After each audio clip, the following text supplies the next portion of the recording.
আসসালামু আলাইকুম এভরিওয়ান। তো আজকে আমরা যাব মাওয়া ঘাটে। তো আমরা মাওয়ার উদ্দেশ্যে বের হয়ে গেলাম। আমাদের পৌঁছাতে বিকাল হয়ে গিয়েছিল।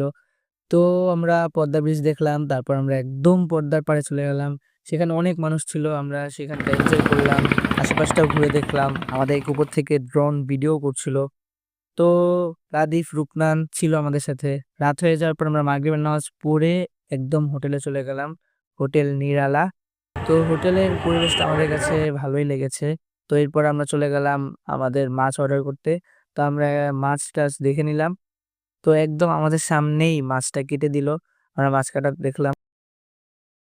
তারপর একদম আমাদের সামনেই মাছটা একদম ভাজি-টাজি করে দিল। তো আমরা মাছ ভাজির সাথে বেগুন ভাজিও নিয়েছিলাম। সাথে নিয়েছিলাম ৪ প্রকার ভর্তা। তার সাথে ডালটা অনেক ভালো ছিল।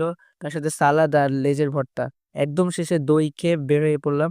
তো সব মিলিয়ে আজকে আমাদের দিনটা ভালোই কাটলো